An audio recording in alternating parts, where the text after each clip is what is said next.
साल 1947 अंग्रेज का झंडा उतरा और भारत का तिरंगा लहराया। अब जमीन हमारी हमें मिल चुकी थी, अब बारी थी अंतरिक्ष की। फिर साल आया 1962।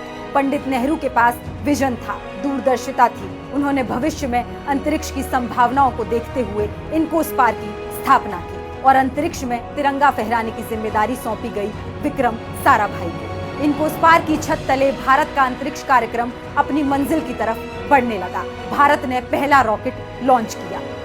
फिर 1969 में इंदिरा गांधी ने इसका नाम बदलकर इसरो कर दिया। अब भारत ने अंतरिक्ष में अपना परचम लहराना शुरू कर दिया था। 1975 में भारत ने अपनी पहली सैटेलाइट आर्यभट्ट लॉन्च कर दी। 1980 में भारत ने स्वदेशी खुद की बनाई सैटेलाइट रोहिणी सफलतापूर्वक अंतरिक्ष में भेजी। दुनिया के मुल्क हैरान थे कि मुश्किल से 30 साल पहले आजाद होने वाले भारत ने इतनी ऊंची छलांग कैसे लगा दी। दरअसल तब प्रधानमंत्रियों ने न जुमले फेंके न प्रोपेगेंडा किया, बल्कि देश की तरक्की की जरूरत को समझा और काबिल लोगों को उनका काम करने के पूरे अवसर दिए।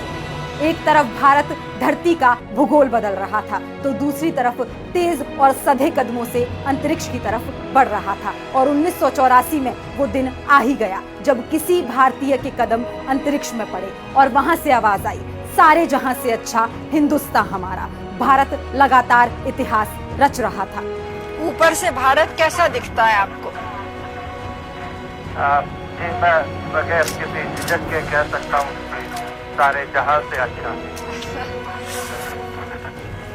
अंतरिक्ष की इस यात्रा से भारत ने चांद की तरफ कदम बढ़ाते हुए 2008 में मनमोहन सिंह जी के असरदार नेतृत्व में चंद्रयान 1 लॉन्च किया। चांद के 3400 चक्कर लगाते हुए भारत के चंद्रयान ने चांद पर पानी की उपस्थिति के ऐतिहासिक साक्ष्य इकट्ठे किए। चंद्रयान एक भारत की चांद यात्रा में मील का पत्थर साबित हुआ। अब भारत रुकने वाला नहीं था, अब भारत का हौसला बुलंद था और नजरें सिर्फ आसमान की ओर उठी हुई।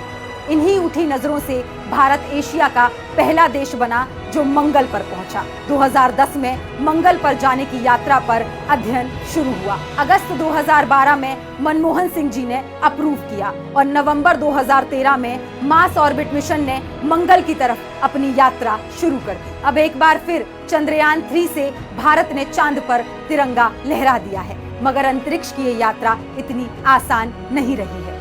1975 में आर्यभट्ट से शुरू हुई इस यात्रा ने रोहिणी से लेकर राकेश शर्मा और चंद्रयान से लेकर मंगलयान तक कई सीढ़ियां नापी हैं। तब जाकर चांद का रास्ता निकल कर आया है। आज भारत गर्व से कह सकता है अब चांद दूर नहीं है। इसका पूरा श्रेय जाता है देश के पहले प्रधानमंत्री पंडित नेहरू को, जिनके विजन ने हमें चांद तक पहुंचाया।